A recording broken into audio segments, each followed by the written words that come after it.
Hi guys. Today I'm going to talk to you about Lax IQ. Lax IQ, and by the way, I hope you don't mind me referring to my notes.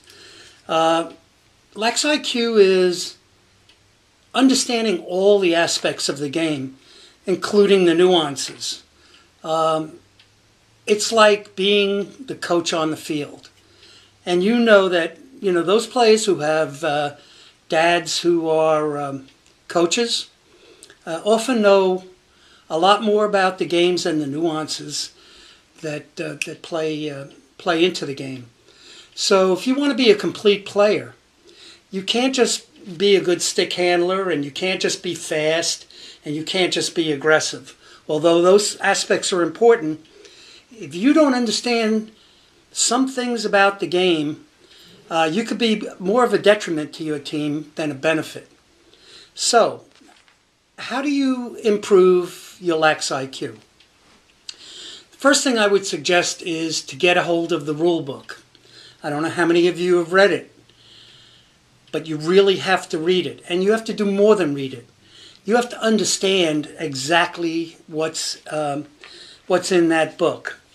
I'll give you some examples, and I don't know if these are good examples, but a lot of people, because they don't really read the book, know about these sort of things. For example, did you know that an intercepted pass is recorded in the stats book as a ground ball? So, if ground balls are important to you, as they should be, an interception is a ground ball, and you should appreciate that. Do you know that if you're a defenseman, that you can run through the crease when you're defending a player? But if you have the ball, don't go into that crease.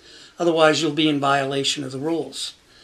Do you know what the requirements are about keeping your stick legal? Well, it's in the rule book. So before every game, before every practice, look at your stick, and I'm not just talking about the depth of the pocket. I'm talking about how wide your stick is at the throat, how wide it is at the top of the stick, etc. How long is your stick?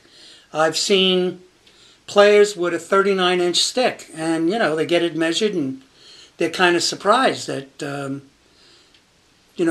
the referees call a penalty on them. Maybe they had the rubber gizmo at the end and it fell off, and that made the difference of the inch. So measure your sticks.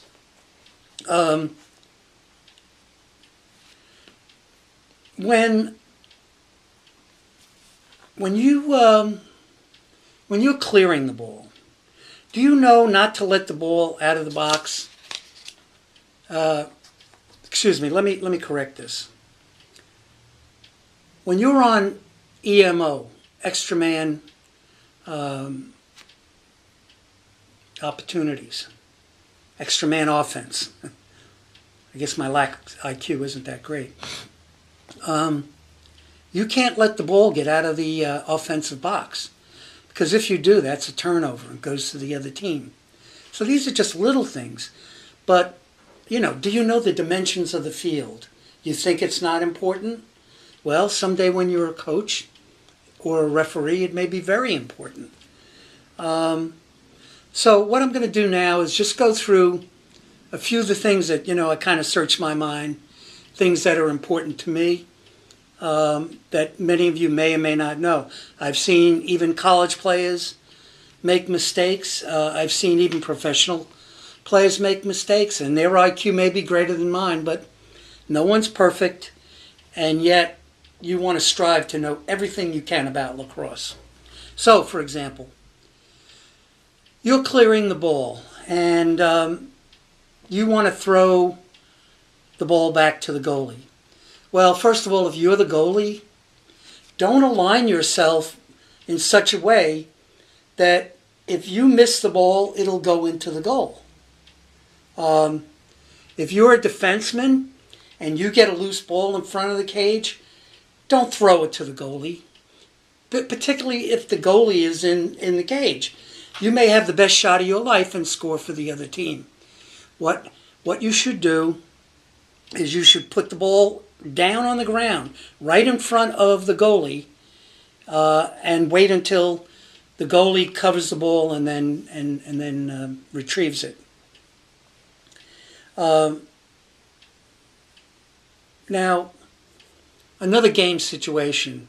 This is a little advanced, but your team is up, let's say, by 1 goal, and there's less than 2 minutes on the clock. Now, most of you know that once the ball goes into the box, you have to keep it in. So how do you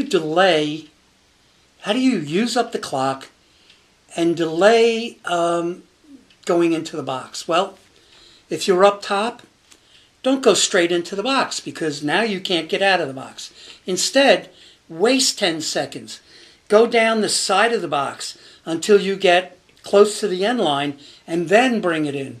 Now, of course, this could change depending on the defensive alignment, but it's just something that's part of the Lax IQ.